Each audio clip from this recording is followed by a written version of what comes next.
We've got a very big, exciting thing that's just been announced. Counter-Strike 2. Yes, we discussed this a couple of days ago. Counter-Strike 2 has been officially revealed ahead of a summer release this year. It will arrive as a free upgrade to Counter-Strike Global Offensive, which is extremely exciting, and according to Valve, is the largest technical leap forward in Counter-Strike's history, featuring new updates that will last for years to come. Now, before we have a little chat with our expert on CSGO, they also released some videos. Let's have a look at one of those right now. In a Counter-Strike match, information can mean the difference between success or failure. As a result, smoke grenades have become a cornerstone of team tactics. With Counter-Strike 2's new game engine, we've evolved smokes and made them dynamic. Smoke grenades now create volumetric 3D objects that live in the world. Now, not only do all players see the same smoke regardless of position, but the smoke can interact with the environment in interesting ways. It reacts to lighting, grows to fill spaces naturally. The shape of the smoke cloud can be pushed and carved by bullets. Who'd have thought we'd all be getting excited about smoke grenades? But yes, Counter-Strike 2 smoke grenades look very interesting indeed. That's not the only thing though. They talked a lot about leveling up the world and the maps in the game, which I know a lot of people have wanted to look at for years. Let's see what they said about that.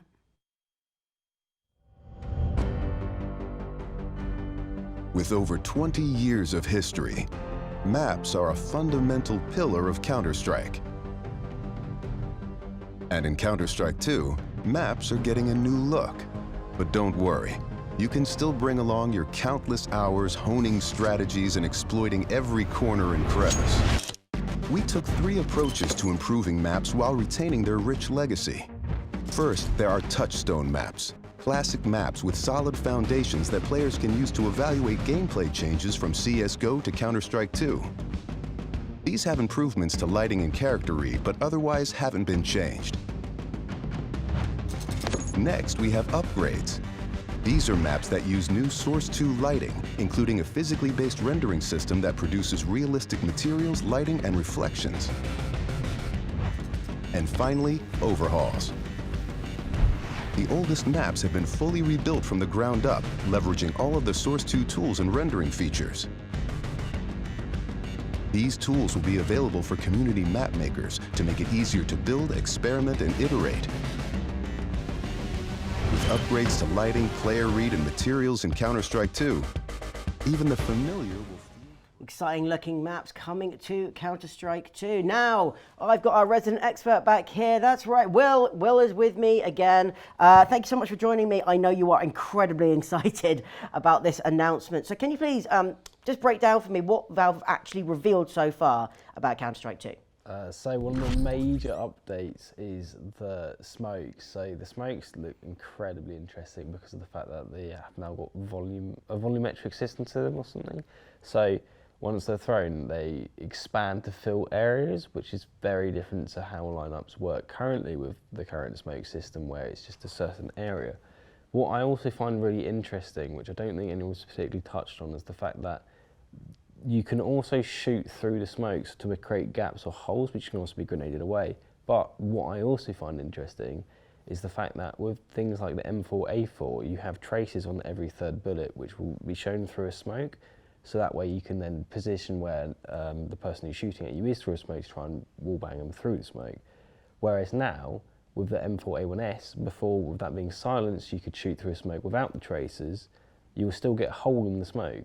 So that means there's going to be trade-offs to smoke spamming, which is going to be really interesting. But equally, there's also more incentive to be more critical on smokes and such as well, because of the fact that you can get rid of them with a grenade temporarily, because they will come back up. Okay. So it's really exciting just for the smoke. Yeah, just for smokes, and like one tiny aspect of the game, but that's already, you're clearly very excited about it. I know another thing, one of the other videos was about sub-tick, which is something that we talked about on Tuesday.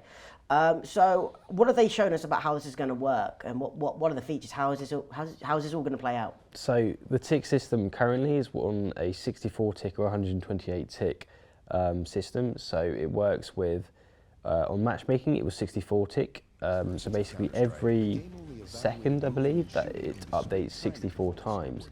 So on stuff like the Pro Scene and Face It was 128 times per second, and I believe what they're doing now is, rather than having inputs sent through on every tick, I believe the game may still update on those ticks the same way, but your inputs will be different. So stuff like grenade throw timings and your shooting and movement and such will be within those sub-ticks. That is how I interpret what they're saying, because they haven't been too explicit on it, but that is what I am perceiving, which could lead to it being much snappier and more responsive, but equally can change how your spray might feel, in the same way going from 64 tick to 128 tick feels. Right, okay, yeah. So I think it's one of those things where you'll sort of feel it when you play it, and we'll see it kind of evolve and get better over time. You're also, I remember we were talking about this backstage, and it was like, you said something about coding, and I was originally going to fall asleep, but then you explained why it was interesting. So tell the audience, why is this new way of coding the game going to be so good for the game? So the reason this is really good for the game is because the way Valve set up the Source 2 on Counter-Strike is the fact that they can adjust stuff incredibly quickly. So where stuff before might have been under spaghetti of coding, where you've got to dig around and then find what you want to change to adjust things. So from some of the casters after a pro game last night, they discussed this, and they said that when they were talking through some of the changes which they thought they might want to see, they were able to literally just change a setting, and about 5 seconds later they could see the change and feedback on what they were testing. So we should see a lot more fine tuning potentially, whether that's rapidly or not. It's more of a case of they have the potential to. So if there are issues and such, which there have already been issues which have been highlighted, we should get updates, and it's very exciting. Yeah, well, I mean, it sounds really helpful, really useful for them as well as for the games as well, because obviously making games is really hard, and so the ability to do things quickly and change things quickly and easily is great. And so what else has excited you about these announcements so far? Because obviously there's been so much, but what particularly, apart from the things we've already discussed, excite you? So there's two main things I want to touch on. One is the fact that the maps look amazing. Yeah, that's true.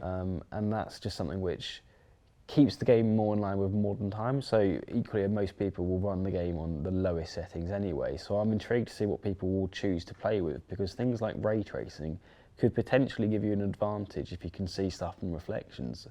I don't know how drastic that will be, but we'll obviously find out.